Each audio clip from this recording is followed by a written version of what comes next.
What happens when Hollywood royalty walks onto a late-night set expecting worship but gets hit with hard questions instead? In just 33 seconds, one comment would turn a simple interview into the most shocking meltdown in talk show history.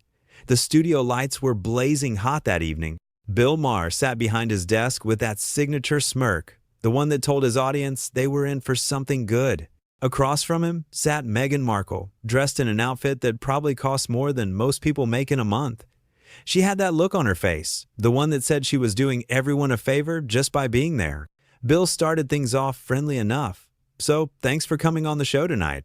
I know you've been pretty selective about where you make appearances these days." Meghan smiled, but it was the kind of smile that didn't quite reach her eyes. "Well, I only go where I feel I can have real, meaningful conversations." "Right, meaningful," Bill said, leaning back in his chair. "So let's have one of those.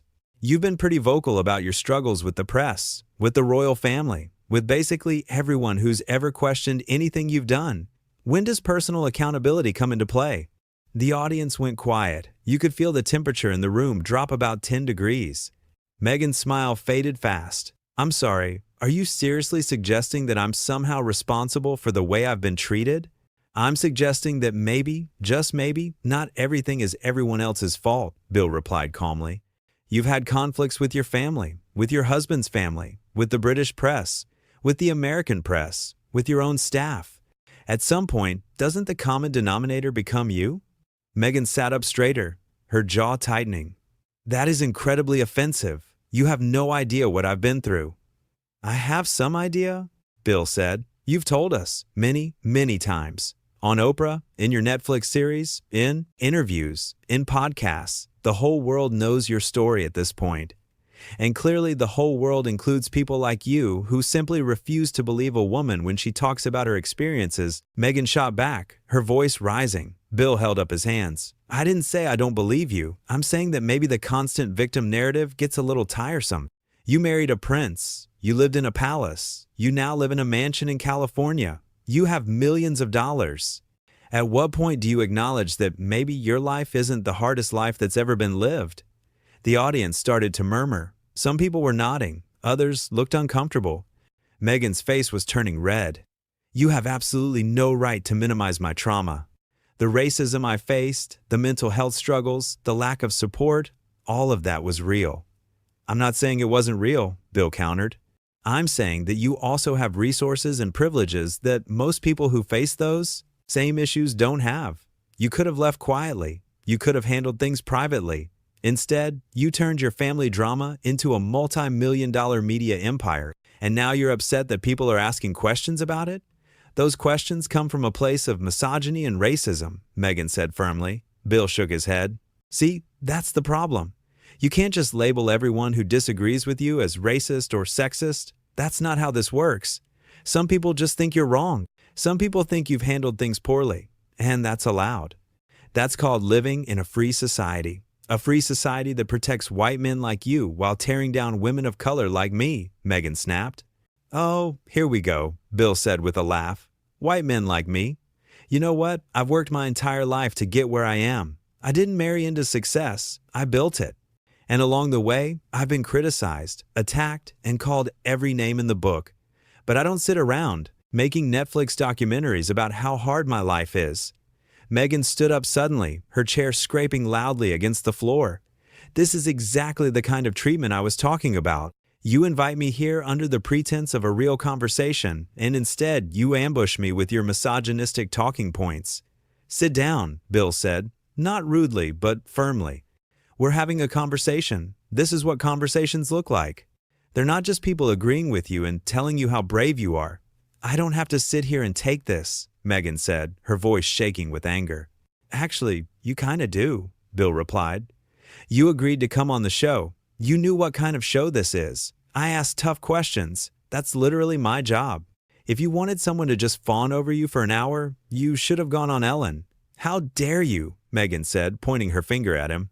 "You think you're so clever, so funny, making jokes while you completely dismiss the serious issues I'm trying to discuss." Bill leaned forward on his desk. "What serious issues?" You keep talking about serious issues, but all I hear is you complaining about your in-laws and how mean the newspapers were to you. There are actual serious issues in the world. People are struggling to pay rent. They're dealing with real discrimination that affects their ability to get jobs, to get housing, to stay alive. And you're upset because a tabloid said you made Kate cry. The audience gasped. A few people even started clapping. Meghan's hands were shaking.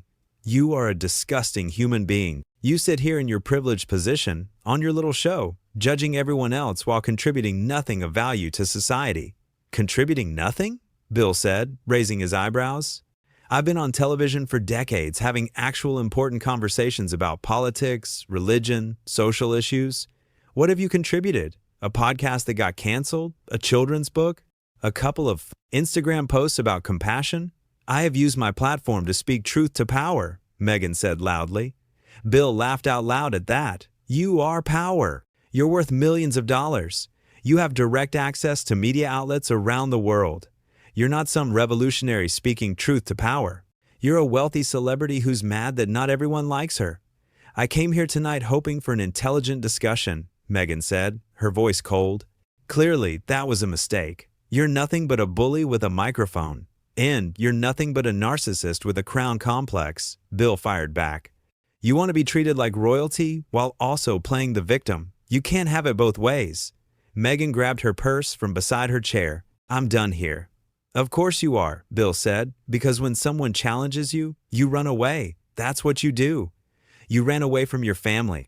You ran away from the royal family. And now you're running away from this conversation because you can't handle anyone disagreeing with you. You know what your problem is? Meghan said, turning to face him fully. You're so desperate to be relevant that you'll say anything, attack anyone just to get attention.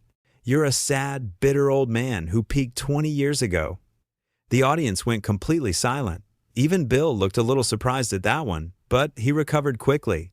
At least I peaked? What have you done besides marry well? Seriously, what actual accomplishment can you point to that isn't directly tied to who you married? Meghan's face was bright red now. I was a working actress. You were on a cable show that most people never watched, Bill said.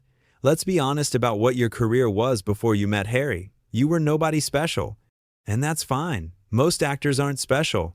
But then you got lucky. You met a prince. And suddenly you think you're the most important person in the world. I think I'm important because I'm trying to make a difference, Meghan said. By doing what exactly? Bill asked. Giving speeches about compassion while cutting off your own father? Talking about mental health while supposedly making your sister-in-law cry? Preaching about privacy while selling stories about your private life to the highest bidder? Come on. The hypocrisy is staggering. My father sold stories about me to the tabloids, Meghan said defensively. And you've been selling stories about everyone else ever since, Bill replied. The difference is, you're making millions doing it and acting like you're some kind of hero. Meghan took a step toward his desk. You are a horrible, horrible person. You have no empathy, no understanding, no compassion. I have plenty of compassion, Bill said, for people who actually deserve it, for people who are genuinely struggling, not for millionaires who play dress up as activists. That's it, Meghan said. I'm leaving. This interview is over. Fine, leave, Bill said, waving his hand dismissively. Run away like you always do. I'm sure you'll go straight to your media friends and tell them how you were attacked and victimized yet again. Add it to the list. Meghan stood there for a moment, her chest heaving, clearly trying to think of a comeback. The audience was dead quiet, everyone staring, waiting to see what would happen next. Finally, she spoke, and her voice was ice cold. You're going to regret this. Do you know who I am? Do you understand the kind of influence I have? Bill actually laughed at that. Is that a threat? Are you threatening me on my own show? This is amazing. This is exactly what I'm talking about. You can't handle criticism, so you immediately jump to threats and intimidation.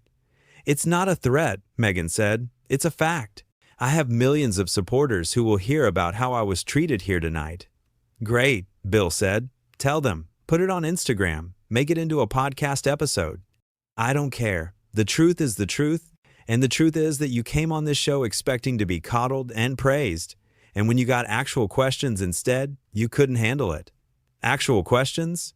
Meghan said, her voice getting shrill. You've done nothing but attack me from the moment I sat down. I've asked you to account for your own behavior. Bill corrected. If that feels like an attack to you, maybe that says more about you than it does about me. Meghan looked at the audience, as if expecting them to jump to her defense. A few people looked sympathetic, but most just looked uncomfortable. Nobody was cheering for her. She turned back to Bill. You know what? You're not worth my time. You're not worth anyone's time. This show is garbage, you're garbage, and everyone who watches this garbage is garbage. The audience gasped again. Someone in the back yelled something that couldn't quite be made out. Bill's eyebrows shot up. Wow, so now you're insulting my audience too? These people took time out of their lives to come sit in this studio, and you're calling them garbage because they're not mindlessly supporting you? They're sitting here watching you bully a woman and doing nothing about it, Meghan said. They're sitting here watching two adults have a disagreement, Bill said. That's called discourse. That's called democracy. Just because someone disagrees with you doesn't mean they're bullying you. You have been bullying me this entire time, Meghan insisted. I've been challenging you, Bill said. There's a difference. But in your world, challenge equals bullying. Criticism equals racism. Disagreement equals misogyny. You've created this perfect little bubble where anyone who doesn't worship you is automatically a bad person. And that's not how the real world works. Meghan's hands were clenched into fists at her sides. You don't know anything about the real world. You live in your little Hollywood bubble, surrounded by yes men, thinking you're so smart and so important. That's rich coming from someone who lives in Montecito and hangs out with Oprah, Bill shot back. At least Oprah is a good person who lifts people up instead of tearing them down, Meghan said. Oprah is a billionaire who makes money off of people's trauma, including yours, Bill replied. She's not your friend, she's your employer. She paid you to tell your story because she knew it would get ratings. That's called business, not friendship. Meghan looked like she might actually explode. Her face was red, her jaw was clenched, and her whole body was rigid with anger. I need to leave before I say something I'll really regret, she said through gritted teeth. Too late, Bill said with a grin. You already called everyone here garbage. I think that ship has sailed. Meghan grabbed her phone from the chair and started walking toward the exit, but then she stopped and turned around one more time. You know what I regret? She said. I regret coming here. I regret thinking that maybe, just maybe, you had evolved into someone capable of having a mature, respectful conversation.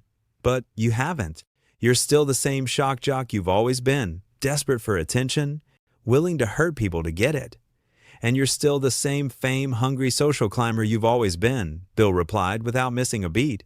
Desperate to be loved, willing to throw anyone under the bus to get it. Your family, your in-laws, your husband's family, anyone who gets in the way of your narrative. My narrative is the truth, Meghan said. Your narrative is whatever you need it to be in any given moment, Bill said. That's why your stories keep changing. That's why the details never quite add up. That's why people who actually know you keep contradicting what you say. Those people are lying, Meghan said quickly. Everyone's lying except you, right? Bill said. Your dad's lying. Your sister's lying. The palace staff is lying. The British press is lying. The American press is lying. Everyone is lying except for poor, innocent, perfect Meghan. Do you hear how insane that sounds? What sounds insane is you sitting here gaslighting me on national television, Meghan said. Gaslighting, Bill repeated. That's another word you people love to throw around without actually knowing what it means. Gaslighting would be me trying to make you question your own reality. I'm not doing that. I'm questioning your version of events because your version doesn't match up with anyone else's version. That's not gaslighting. That's just calling out inconsistencies. I don't have to stand here and listen to this, Meghan said, turning toward the exit again. Then don't, Bill called after her. Go ahead and leave. Prove my point. Show everyone watching that you can't handle even the slightest bit of pushback. Meghan spun around one last time. You want to know why I can't handle it? Because I've been dealing with it for years. Years of constant attacks, constant criticism, constant harassment. And now I'm supposed to just sit here and smile while you add to it? You've been dealing with criticism that comes with being in the public eye, Bill said. Welcome to fame. It's not all photo shoots and designer clothes. Sometimes people ask you tough questions. Sometimes people disagree with you. That's part of the deal. I didn't ask for any of this, Meghan said. And for the first time, her voice cracked a little. Yes, you did, Bill said. But his tone was slightly softer now. You absolutely did. You dated a prince knowing full well what that would mean. You married into the most famous family in the world. You could have stayed private. You could have lived a quiet life, but you didn't want that. You wanted the fame and the platform and the influence. You just didn't want the scrutiny that comes with it. Meghan wiped at her eyes quickly. You have no idea what it's like. You're right, I don't, Bill admitted. But I know what it's like to be criticized. I know what it's like to have people hate you for your opinions. And I deal with it by having thicker skin and not expecting everyone to agree with me. Well, congratulations on your thick skin, Meghan said sarcastically. Not everyone is built like you. Clearly, Bill said. They stared at each other for a long moment. The audience was so quiet you could hear people breathing. Finally, Meghan shook her head. I'm done. I'm really done this time. Okay, Bill said simply. Meghan started walking toward the exit, her heels clicking loudly on the floor. She got about halfway there when Bill called out one more time. Hey, Meghan? She stopped, but didn't turn around. For what it's worth, Bill said, I actually do hope you find whatever it is you're looking for. I just don't think you're going to find it by constantly playing the victim. Meghan stood there for a second, her back still to him. Then, without saying another word, she walked off the stage and disappeared through the exit. The audience sat in stunned silence for what felt like forever. Then, slowly, someone started clapping. Then someone else joined in. Within seconds, half the audience was applauding, while the other half sat looking uncomfortable. Bill looked at the camera and shrugged. Well, that was fun. We'll be right back after this break. If we still have a show after that. The studio erupted into nervous laughter as they cut to commercial. The whole thing had lasted less than 15 minutes, but it felt like hours. Bill sat there behind his desk, looking at the empty chair across from him where Meghan had been sitting just moments before. One of the producers ran out onto the stage, looking panicked. Is she really gone? Bill nodded. Oh yeah, she's gone. Should we go after her? The producer asked. And say what? Bill replied. Come back so I can ask you more questions you don't want to answer? The producer ran his hands through his hair, clearly stressed.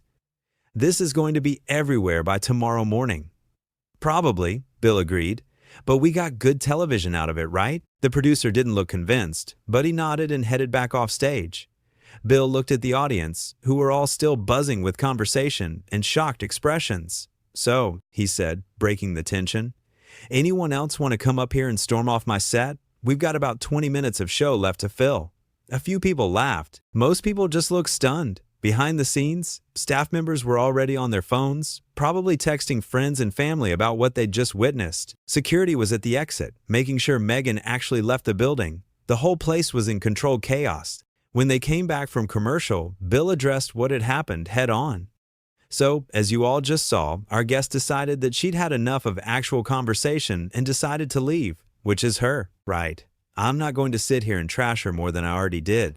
But I do want to say this. We live in a time where people think they should only have to answer questions they like, only have to hear opinions they agree with. And when someone challenges them, they act like it's the worst thing that's ever happened to them. That's not healthy. That's not how society works. We have to be able to disagree with each other without it turning into World War III. The audience applauded at that, more enthusiastically this time. Bill continued. Look, I don't hate Meghan Markle. I don't even dislike her. I just think she's wrong about a lot of things, and I think she's handling her situation poorly. And I'm allowed to think that, just like she's allowed to think I'm a horrible person. That's how this works. We have different opinions. The difference is, I'm willing to sit here and defend my opinions, and she wasn't. More applause? Anyway, Bill said, moving on, we've got some other guests coming up, and hopefully they'll stick around for the whole interview. We'll be right back. As they cut to another commercial, Bill took a sip of his water and shook his head. In all his years of doing television, he'd had people walk off before, but never quite like that. Never with that level of drama and anger and entitlement. His other guests that night were much more subdued, probably afraid of setting him off after what they'd just witnessed. The rest of the show went smoothly, but everyone knew that wasn't what people would be talking about the next day. When the show ended and the audience filed out, they were all still talking about the Meghan incident. Some people thought Bill had been too harsh. Others thought he'd been exactly right. But everyone agreed it had been incredible television. Bill stayed behind for a few minutes, doing his usual post-show routine. When someone asked him if he thought Meghan would sue or make a big public statement about what happened, he just shrugged. "She'll do whatever she's going to do," he said. "I said what I said. I meant what I said, and I'd say it all again." And that was that. The interview that was supposed to be a friendly chat between a host and a celebrity guest had turned into one of the most dramatic moments in talk show history. All because someone asked questions that the guest didn't want to answer. All because someone refused to just nod along and agree with everything being said. The empty chair sat there under the bright lights, a reminder of what happens when entitlement meets reality. When someone who's used to being praised and protected suddenly faces actual scrutiny. When the bubble finally pops. Bill looked at that chair one more time before heading to his dressing room. Tomorrow, everyone would have an opinion about what happened. The internet would be on fire. Think pieces would be written. People would take sides. But tonight, in this moment, it was just an empty chair and a host who refused to back down from asking the questions that needed to be asked. And really, wasn't that what good television was supposed to be about?